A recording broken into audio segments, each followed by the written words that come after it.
Welcome back to Pizza Party. I'm your guest host, Todd. I'm back again. And today I want to show you how to make a delicious meat pizza.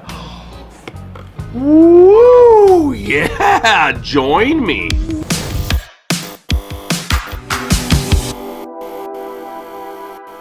We're gonna do bacon, sausage, and pepperoni, so let's slice up some bacon. I'm gonna get my bacon nice and small so we can sprinkle this on top of the pizza. Just about the same size as I would cut this if I was making my famous bacon fried corn from the Griddle mortar. I have my Blackstone griddle on medium heat. We're gonna drop down my bacon.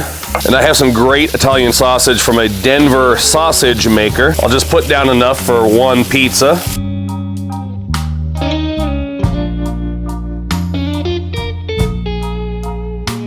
I think my bacon is just about done, so we're gonna pull this, put it in my old school Blackstone cast iron serving platter. I think our sausage is done. We're gonna go ahead and move it over here for later.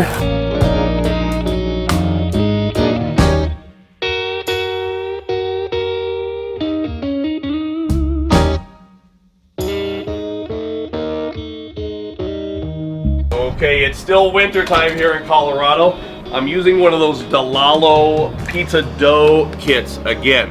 I'm getting better at stretching dough. If you're just joining me for the first time, I am not a pizza making expert, but I've been watching lots of pizza making experts on YouTube. A guy named Vito from Italy, and he lives in Los Angeles. Wow. So hopefully you're seeing a little better crust this time than you've seen from me in the past. Loving that Don Pepino out of New Jersey. But I am gonna experiment with making my own sauces. Just be patient. I appreciate everybody joining me on this pizza making journey as we learn how to make pizzas together. Gonna go down with a light amount of shredded mozzarella, okay? Not too much, because I'm gonna put meat and then we'll put a little bit of cheese on top. First we'll go down with pepperoni. So one layer of pepperoni.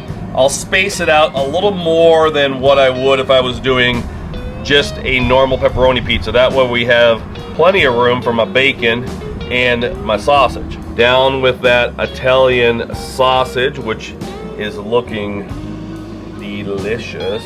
And lastly, the bacon. So I'm gonna sprinkle all of that bacon across the pizza. One more dusting of that mozzarella on top just to kind of help to hold everything together. And then a dusting of Blackstone's Tuscan herb.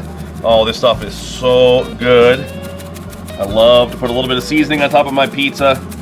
I'm getting my stone temperature. I'm trying to purposely go a little bit lower in the temperature than I did the previous couple times. And I can tell you from experience, I've been using this thing for 2 months, that double wall construction holds the heat in. So once you're higher than you want to, it takes a long time for that stone and that oven temperature to drop down. So today I'm trying to go in the high 600s, low 700s. I have some semolina flour on the peel. Let's see if we can get her in there. The last 2 weeks, every video I've filmed has been nasty, nasty wind, so at least the pizza oven is warm.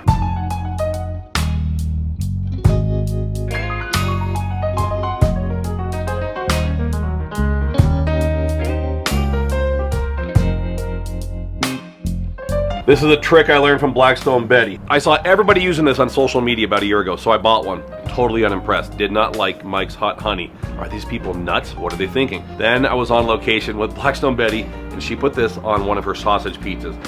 I don't know what it is, folks, but the Mike's Hot Honey on sausage on a pizza. They should call this Mike's Pizza Honey. Insane.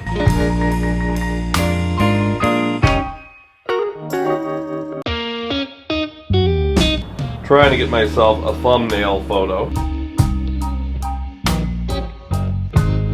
Take a look at that. Like I said, it is cold and windy out here, but hopefully we can show you just how delicious, oh, that pizza looks. Look at the bottom, by the way. That is admirable. I watched some of those pizza reviews with Portnoy, right? The guy from Barstool Sports, and he always says, look at the undercarriage. So look at the undercarriage, it looks good. Here we go. Let's give it a try.